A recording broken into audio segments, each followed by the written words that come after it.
What do you think Martin Luther King Jr. would say about a nation that purchased food for starving kids and then locked it in a warehouse until it expired and incinerated it, rather than giving it out so that 27,000 starving kids could survive meagerly? Nearly 500 tons of high-energy biscuits stored at a USAID warehouse in Dubai are due to expire in July, according to a former USAID official.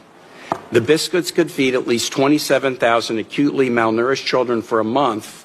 The biscuits are now likely to be destroyed or turned into animal feed.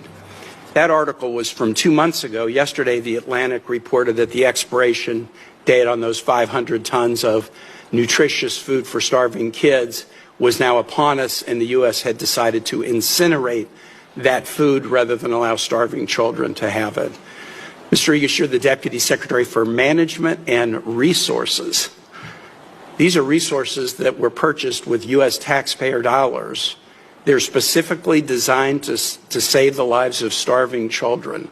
Why is it a good use of resources to not distribute that food to kids and instead burn it?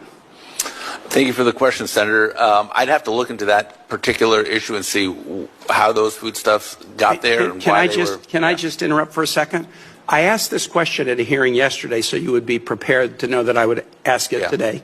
And we called your office to tell you that I would ask it today. So the notion that you need to look into it strikes me as a little bit odd. I view it as an intentional thing, because if we suddenly woke up in July, oh gosh, the expiration date is today. You know, that would be one thing. But in March, there was a request by the World Food Program and others, look, if you're not going to distribute it, maybe you've decided, the U.S., that starving kids are no longer your thing. But you have this asset. If you're not going to distribute it, we'll distribute it. So it's not a mistake if you've been on notice of it for 2 months and you've made the decision to keep the warehouse locked. Hey, you went to Boston University. Who is the most famous BU alum? The most famous BU alum? Next to you. I don't know. I don't want to offend anyone that's graduated from BU. But I'll tell you who it is. Okay. Martin Luther King Jr. What do you think Martin Luther King Jr. would say about a nation that purchased food for starving kids and then locked it in a warehouse until it expired and incinerated it, rather than giving it out so that 27,000 starving kids could survive meagerly for 1 more month? Well, we're still the biggest giver of aid anywhere in the world by far. So I think, look, I'll just conclude. I want to hand it back to you, Mr. Chair.